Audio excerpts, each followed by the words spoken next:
I can't, there's no other way to say it, but I'm just like, there's no other option for me. Like I want to be well, you know, I want to be okay, and I want to do a lot of things, and I know that if I don't do these steps, take these steps and take care of myself, like I'm not going to be able to reach certain things, right? That's how I see it for myself, and how I'm able to kind of be self-aware and use the tools. So how is it for you?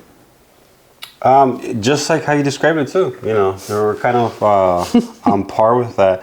I've been going to therapy since I was 20, so it, you know, on and off for almost 10 years. So amazing. That I've had very patient therapists. Let me just say that, and I would like to thank them because I was not like this 10 years ago. And it took me, like my last therapist, she was amazing. She was the one who introduced the idea of peace into my life. Okay. Because I didn't understand it. You know, I just came in there wanting to fix something, and I'm just like, yeah, help me fix it. And she's just like, Luis, have you tried breathing? Like, let's do some breathing exercises. I was like, what are they gonna do? Like, how's that gonna help me? That would. And she would be like, no, we need to focus today on breathing. I was like, oh, okay. I was like, all right, whatever. And look at you today, by the way. We just started, before this interview, we all took a deep breath, and that, I'm gonna start doing that now every interview. Yeah. I love that. It's very like centering, and yeah.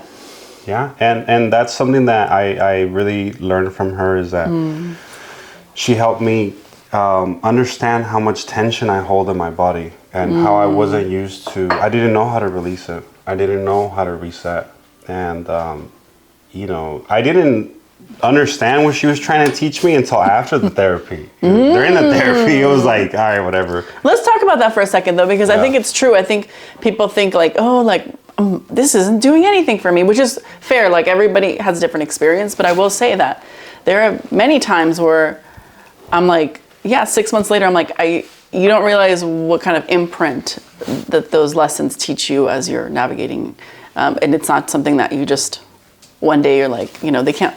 They share what they share because they're being intentional, and then it kind of what's it called? Then you soak it up, and then you end up using those tools later. Yeah, and I feel like it's very intentional because I'm pretty sure she understood that she's not going to be the one teaching me. I'm going to be the one teaching myself, and that's going to look differently. It's going to be at a different pace, and I feel like she just kind of showed me the tools in front of me, and she let me figure it out. And I feel like that was my experience with it, and you know, going back to the conception of therapy, you know, going to a therapist and be like, oh, they're gonna help me fix myself, fix these issues. Like, no, they're not. They're really not. They're gonna help you fix your own issues. And I feel like that's why a lot of the things that I learned in that space came into play, you know, years later.